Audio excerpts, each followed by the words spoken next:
మీరు ఇంజనీరింగ్ చేశారా? జాబ్స్ కోసం సెర్చ్ చేస్తున్నారా? 3600 మందికి పైగా స్టూడెంట్స్ కి జాబ్స్ వచ్చేలా చేసిన code Gyan 100 days software course లో జాయిన్ అవ్వండి. మీ కెరియర్ ని బిల్డ్ చేసుకోండి. నమస్కారం ప్రియా చౌదరి గారు. నమస్తే. ఒకళ్ళు నాకు ఇన్స్టాలో మెసేజ్ పెట్టడం జరిగిందండి. అది ఒకసారి చదివి వినిపిస్తాను మీకు. నేను జీవితంలో నా భార్యను వదిలేసి వేరే ఆమెతో ఉంటున్నాను. ఇప్పుడు వైరాగ్యంతో బాధపడుతున్నాను.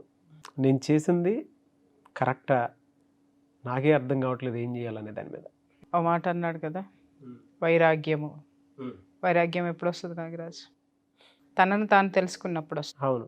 తనను తాను తెలుసుకోవడంలో వైరాగ్యం ఎప్పుడు వస్తుంది అని అంటే, తను ఏదైతే తన బాధ్యతను నిర్వహించాలో, ఏదైతే బాధ్యతో ఆ బాధ్యతను వదిలేసి తను ఏదో ఆకర్షణలకో లేకపోతే ఇంకేదో ఎమోషనల్ వేవ్ మీదో అతను బయటికి వెళ్ళిపోయాడు. బయటికి వెళ్ళిపోయిన తర్వాత అతని బాధ్యతగా తనను చూసుకునేటటువంటి వాళ్ళు అతనికి గుర్తొచ్చిన క్షణాలు ఎన్నుండి ఉంటాయి. ఓకే. రెండవది, తను బాధ్యతలు నిర్వర్తించాల్సినటువంటి తన కుటుంబాన్ని వదిలేసి బయటికి వచ్చేసిన తర్వాత అతను సమాజం నుంచి ఎన్ని ఫేస్ చేసి ఉంటాడు. ఒక విషయం చెప్తున్నాను నాగరాజు, ఇక్కడ చాలామందికి నేను ఆవేశంతో మాట్లాడుతున్నానని మాట్లాడతారు, కానీ సరే ఆవేశం లేకుండా ఆలోచనతోటే నేను మాట్లాడతాను. కట్టుకున్న భార్య దగ్గర ఆకర్షణ లేదనో, లేకపోతే కట్టుకున్న భార్య నీకు సహకరించటం లేదనో, లేకపోతే కట్టుకున్న భార్యని పోషించడానికి నీకు ఇష్టం లేకనో, నువ్వు వేరే ఆవిడలో హంగో పొంగో లేకపోతే ఇంకొకటో చూసుకొని నువ్వు బయటికి వెళ్ళిపోయావు.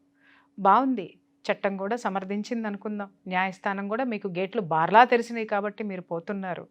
కానీ నీ మనసు, నీ అంతరాత్మ అనేటటువంటి న్యాయస్థానం ఒకటి ఉంది నాగరాజు. ఆ అంతరాత్మ అనేటటువంటి న్యాయస్థానం ఏదో ఒక రోజు ఇచ్చేటటువంటి తీర్పే ఈ వైరాగ్యం. అర్థమైందండి? చాలా బాగుంటాయి నాగరాజు, వెళ్ళేటప్పుడు బాగుంటాయి, ఉండేటప్పుడు బాగుంటాయి, వాళ్ళతోటి బాగా హనీమూన్లకు వెళ్ళేటప్పుడు బాగుంటాయి. అర్థమైందా? నాది నా ఇష్టం అనేటప్పుడు బాగుంటాయి, నేనేం పీకినాను నువ్వు ప్రూవ్ చేస్తావా అనేది బాగుంటుంది, రోడ్ల మీద పడేది బాగుంటుంది, కొట్టుకునేది బాగుంటుంది. చివరికి ఆకర్షణ వైపుకి మాత్రమే లొంగిపోయి నువ్వెవత్తవని మాట్లాడి భార్యని బిడ్డల్ని రోడ్డు పాలు చేసి రోడ్డు మీద వదిలేశారు, లేకపోతే వాళ్ళ మానాన వాళ్ళని వదిలేసి బయటకు వచ్చేసిన క్షణం నుంచి నీ అస్తిత్వాన్ని నువ్వు కోల్పోతావు. ఎక్కడ కోల్పోతావు? నువ్వు ఎవరినైతే నమ్ముకుని వెళ్ళావో వాళ్ళ దృష్టిలో నువ్వు చులకనైపోతావు. గుర్తుపెట్టుకోండి. ఎందుకు చులకనవుతావు అని నువ్వు అడగచ్చు. ఎందుకంటే ఇక్కడ నువ్వు అన్యాయం చేసి నువ్వు అక్కడికి వెళ్ళినప్పుడు రేపొద్దున వాళ్ళు గెలవడానికి, నిన్ను గ్రిప్లో పెట్టుకోవడానికి, నిన్ను వాళ్ళకి అనుకూలంగా, సంపూర్ణంగా అనుకూలంగా మార్చుకోవడానికి ఏం చేస్తారు అని అంటే, నువ్వు ఇక్కడ ఏవైతే తప్పులు చేసి వచ్చావో ఆ తప్పుల్ని పదే పదే పదే పదే పదే పదే ఎత్తి చూపించి నిన్ను వాళ్ళ చెప్పు కింద వేసుకొని వాళ్ళు ఆడుకుంటారు.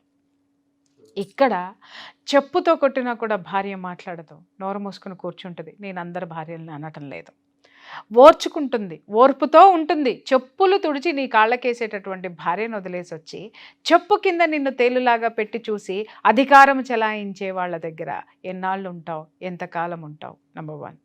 రెండవది, కొంతకాలము నీ నుంచి వాళ్ళు డబ్బును ఆశించో, నీ నుంచి సపోర్టును ఆశించో, ఎవరైనా సరే ఈ బంధాలు, ఈ సంబంధాలు ఎలా ఉంటాయో చెప్తాను విను నాగరాజు.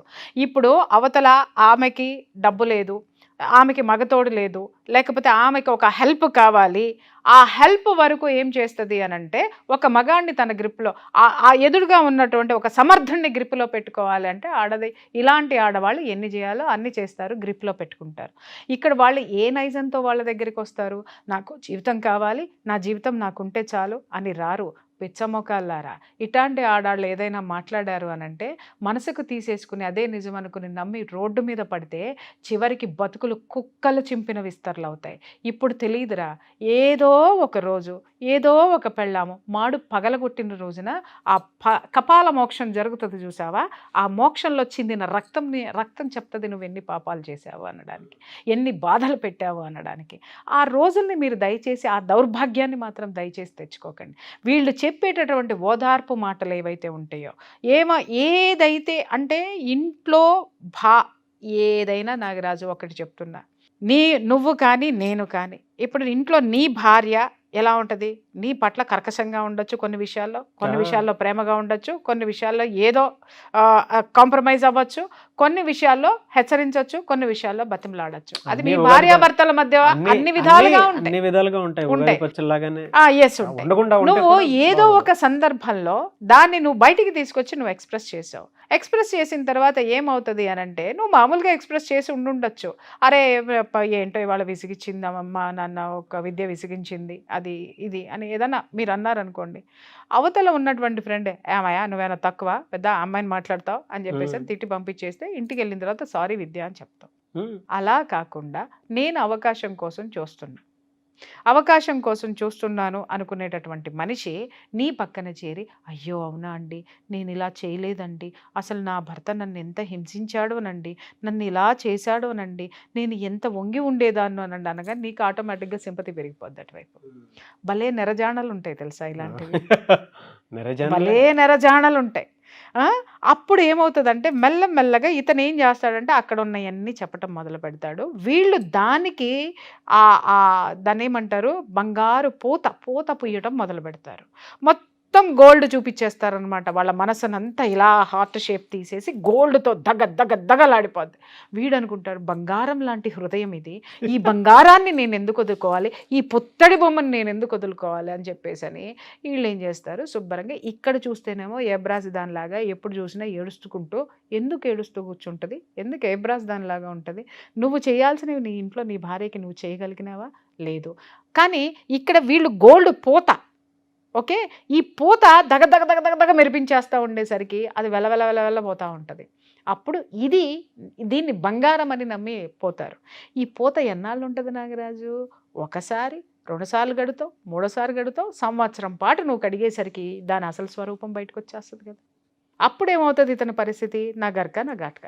వెనక్కి వెళ్ళిన తర్వాత శుభ్రంగా అయ్యో నా భర్త నాకు వచ్చేసాడు, ఎందుకంటే సమాజం అంతా చిన్న చూపు చూసేస్తుంది ఏమో, లేకపోతే నా పిల్లలు రేపొద్దున పట్టించుకోరు ఏమో అనుకున్న వాళ్ళు, అమ్మా నా భర్త వచ్చాడు, అందరిలాగా నేను కూడా ఈయన తీసుకొని పేరెంటాళ్ళకి వెళ్ళొచ్చు, పెళ్ళిళ్ళకి వెళ్ళొచ్చు, గుళ్ళు గోపురాలు తిరగచ్చు, గుళ్ళు గోపురాల్లో పేర్లు చెప్పచ్చు, భర్త పేర్లు చెప్పచ్చు, అన్నీ చేసుకోవచ్చు అనేటటువంటి ఆ ఒక చిన్న దాన్ని ఏమంటారు పనికి మాలినటువంటి ఇవన్నీ కూడా వాటిని తీసుకోవడానికి ఆహ్వానించినప్పుడు, ఆహ్వానిస్తే వెళ్ళనుకోట్ వాడు బాగానే చివరి రోజుల్లో ఆ అమ్మ హెల్ప్ చేస్తుంది, ఇతను ఇది చేస్తాడు, ఇతను మారి వెళ్ళాడు, ఇద్దరు సుఖంగా బ్రతికారా, ఓకే. కానీ ఇతను పోయేటప్పుడు సృష్టించేటటువంటి ఒక తుఫాను, పోయిన తరువాత తనను తాను నిలబెట్టుకోవడానికి అవతల వాళ్ళు ఈమె మీద, ఈమె కుటుంబం మీద, ఈమె పిల్లల మీద వేసేటటువంటి అభాండాలు, వీళ్ళు సమాజంలో వీళ్ళు ఫేస్ చేసినటువంటి పరిస్థితులు, వ్యతిరేకమైనటువంటి పరిస్థితులు, చీదరింపులు, చీత్కారాలు, లేకపోతే అవమానాలు ఏవైతే ఉంటాయో అవి వీళ్ళ గుండెని కరుడుగట్టేటట్టు చేసేస్తాయి నాగరాజు. ఓకే, నిజంగానే ఆత్మాభిమానం ఉన్నవాడైతే, ఆత్మగౌరవం ఉన్నవాడైతే వెనక్కి తిరిగి రాలేడు.